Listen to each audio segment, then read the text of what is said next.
Students, today we will start with India-Pakistan conflicts. So let's start. There are many issues on which India and Pakistan have been conflicts. First, we will start with the Kashmir issue. The people of two countries have a common history and culture heritage because earlier they were part of the same country. Yet the Pak government has usually been hostile to us.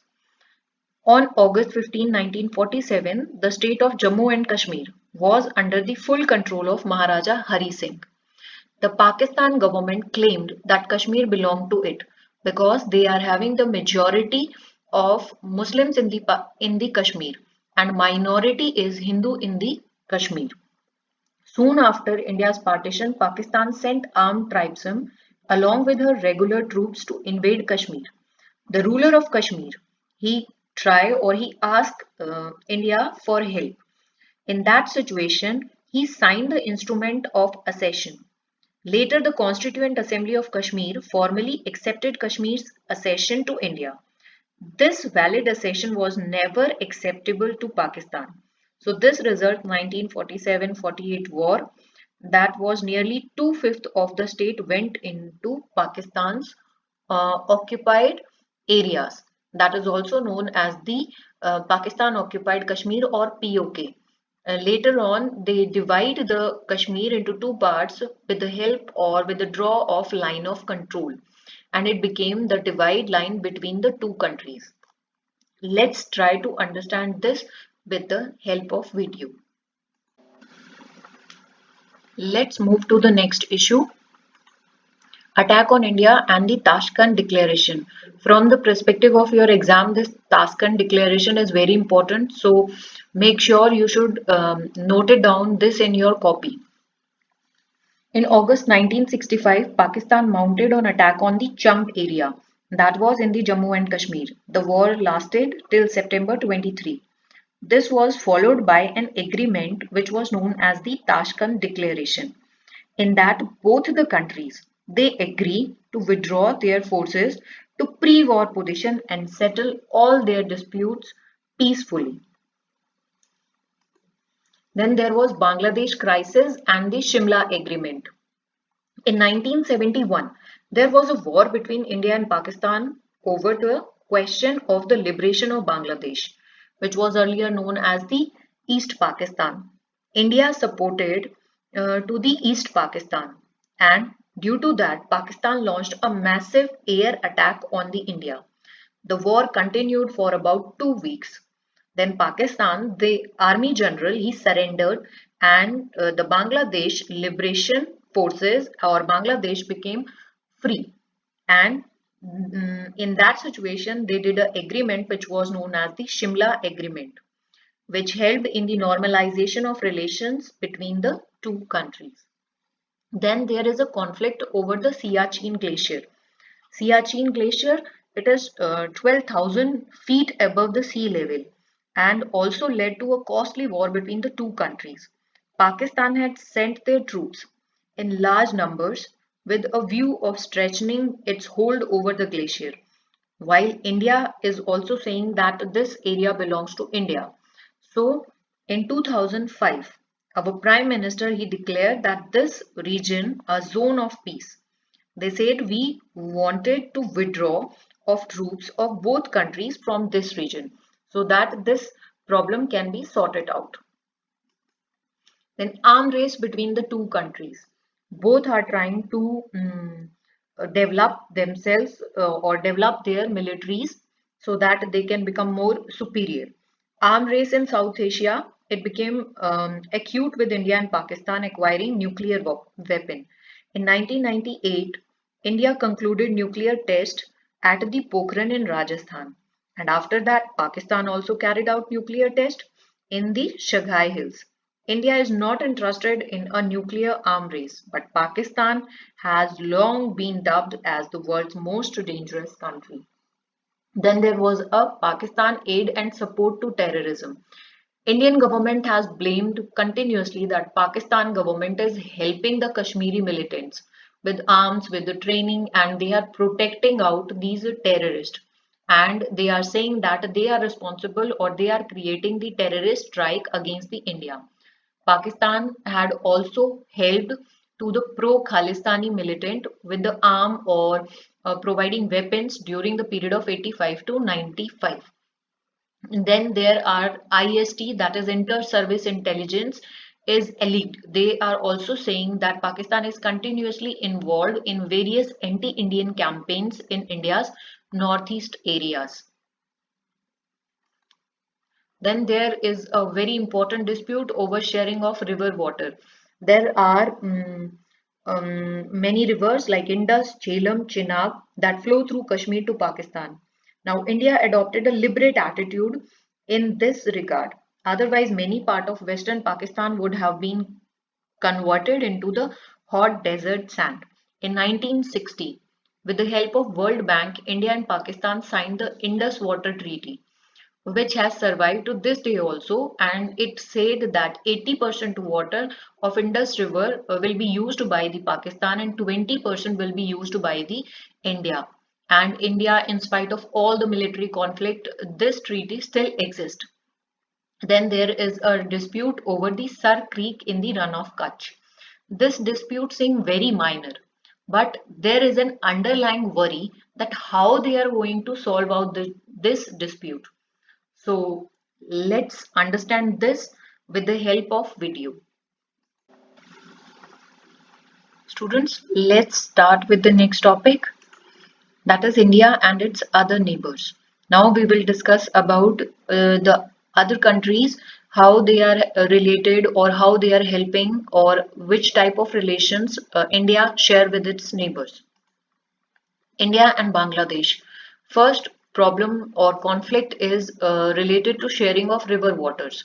India and Bangladesh, they are having had different several issues, including the sharing of Ganga and Brahmaputra river.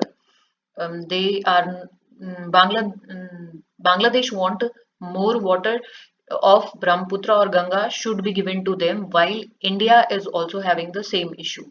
Then illegal influx of Bangladeshi immigrants.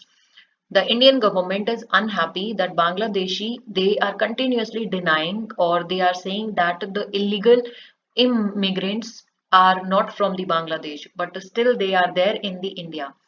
Then its support to anti-Indian Islamic fundamentalist group. They are continuously supporting the anti-Indian Islamic organizations.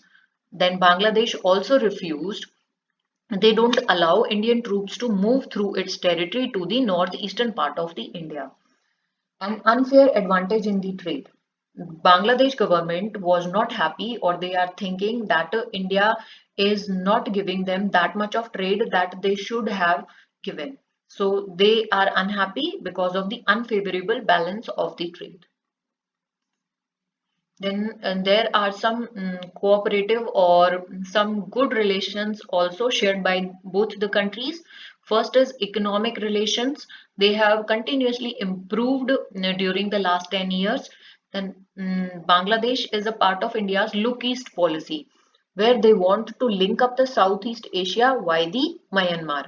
Then two states, they also cooperate on the disaster management and the environment issues. Then India and Nepal. Geographically, culturally, and economically, the two countries have had some special relation, but still they have some type of causes, some type of tension. So these are the major causes of tension. First, they are saying that Nepal Maoist, they have had a natural inclination towards the China. They want to move themselves towards the China. Then open border between India and Nepal.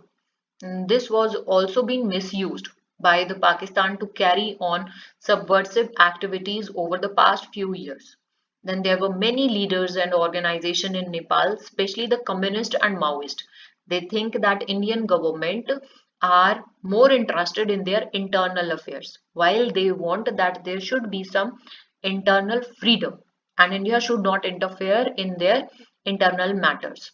Nevertheless, all these things, Indo-Nepal relations are fairly stable and they are continuously peaceful. Then India and Sri Lanka, they are having problems related to ethnic conflict or ethnic composition of that country. So the difficulties between the government of India is that Sri Lanka are mostly over ethnic conflict in their island. They are saying that India is continuously supporting the Tamils of the Sri Lanka. So India signed a free trade agreement with the Sri Lanka so that they can improve their relation with Sri Lanka. Indian leaders and citizens find it impossible to remain because Indian leaders they relate themselves more to the Tamilians, those who are living in the Sri Lanka, and they relate themselves more to the Tamilians. And they are also saying that when Tamilians are politically unhappy, they are being killed. So India also try to help them out. India also help in the post-tsunami reconstruction in the Sri Lanka. Then India and Bhutan. India enjoy a very special relation with Bhutan. India has extended financial assistance. It is providing lot of help, financial help and other help also through the medium of projects. They are implementing of sub 70 projects in several sectors such as health, education, scientific development, technology, so that Bhutan can also develop. The construction of three hydroelectric projects is in a full swing so that they increase or provide the economic help to the Bhutan.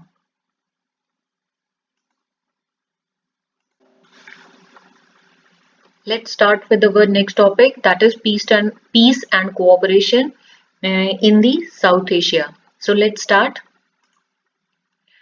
The South Asian countries have a common culture heritage. They are similar social custom and much the same economy.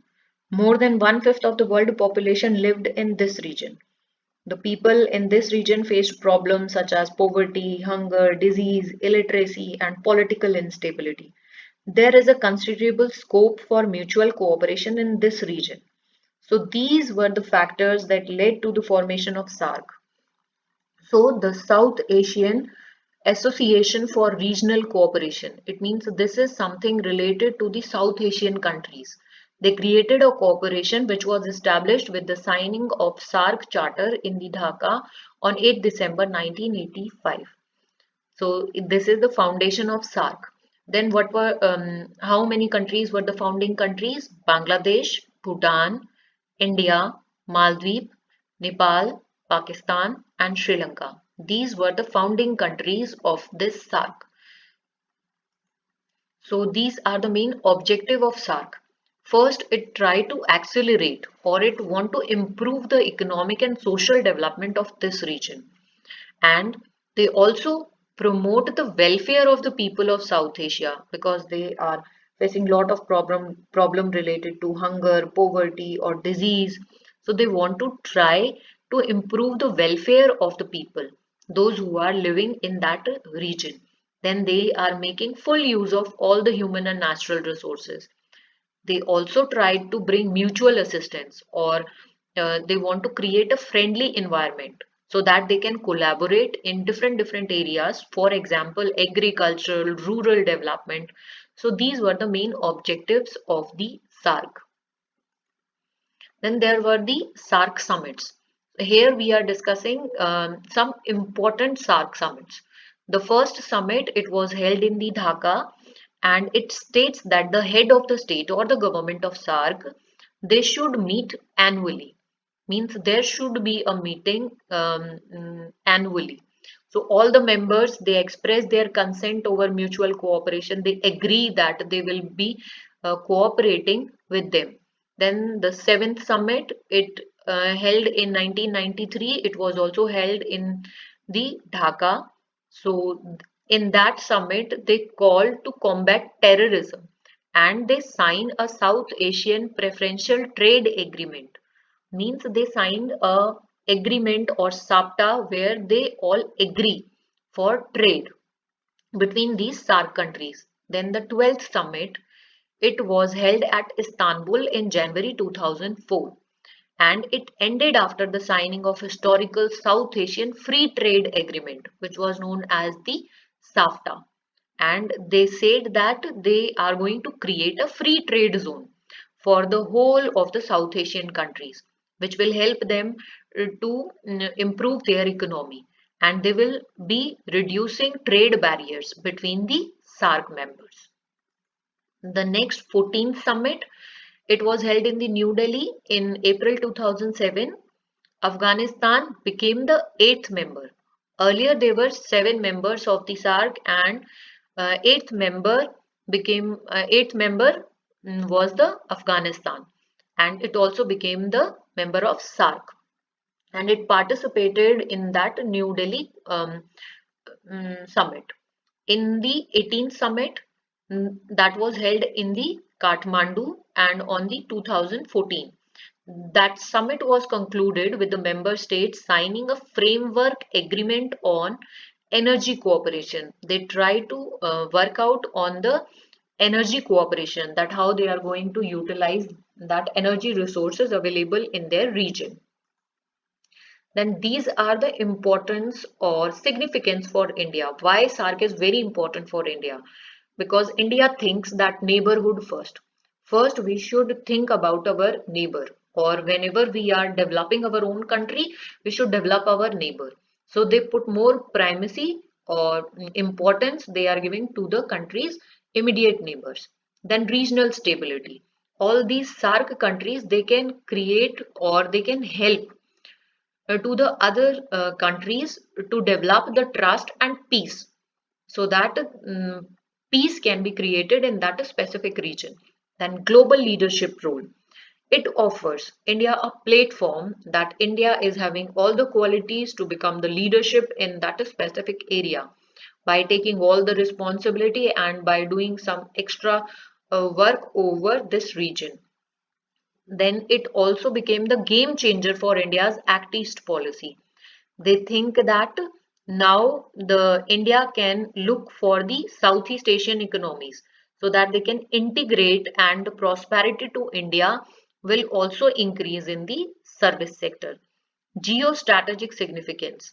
India can easily counter China through engaging Nepal, Bhutan, Maldives and Sri Lanka. So that is also, this will going to help them to develop or to become more powerful in that area. These are the some limitations and shortcoming of the SAARC. It was misperception or it was misunderstood that India always trying to dominate the SAARC, while India want that all the countries of the SAARC should develop. Then as long as India-Pakistan tension continue, then we cannot agree on the SAFTA. Then the declaration that they say that we have to come out or we have to join against the terrorism, that has no value. Then India influences its neighbors' social life also. Our neighbors, they also fear that India is taking the bold economic decisions or commercial pursuits that can also influence its social life. So these are the limitations or shortcoming of the SARC. Now just go through your NCERT book and revise the whole chapter and do the assignment in your notebook.